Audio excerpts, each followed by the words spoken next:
You go. We'll be here. I'm not going anywhere. See ya.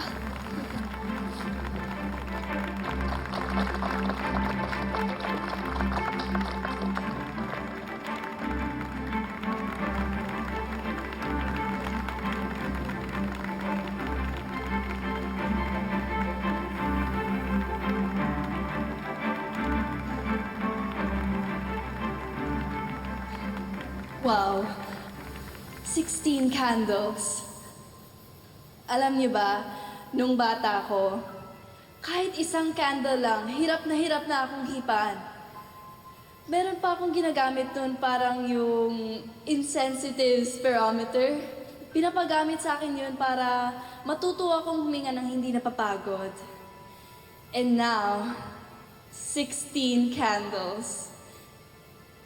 And I can proudly say, kaya ko na silang hipan on my own. 16 candles, 16 wishes. Pero to be honest, isa lang talaga yung gusto ko. I just want more days na masarap huminga sa bahay, sa buhay. Yung hindi mabigat, yung hindi nakakasuffocate, yung may space para sa akin, para sa family ko. Kasi Mom and Dad, kayo ang unang nagpakita sa akin kung paano huminga, kung paano magmahal, kung paano mabuhay ng may kasama. Kaya sana, huwag niyo rin kalimutan yon para sa isa't isa. I'm rooting for us. Kahit minsan ang sikip ng mundo, kayo pa rin yung home ko.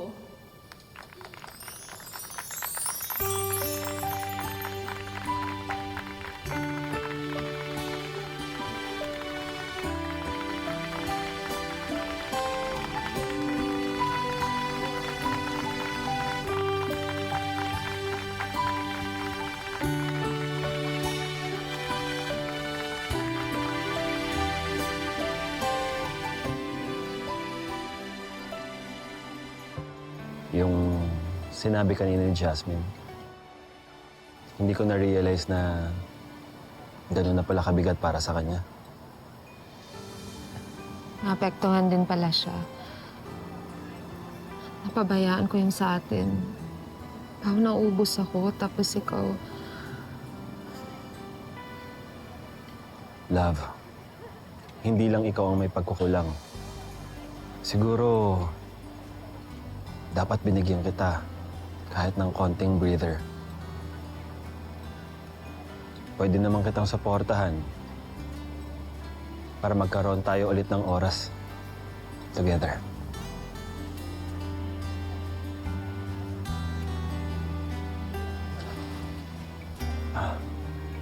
Puntahan natin si Jasmine.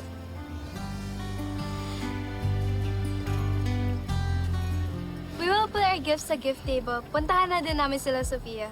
See you guys. Ilalagay ko na din to sa gift table. Hello. Hello.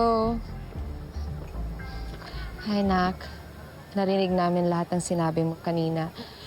And we promise, gagawin namin ang best namin. Anak, we'll do better. We'll fix things together as a family. Happy birthday, baby.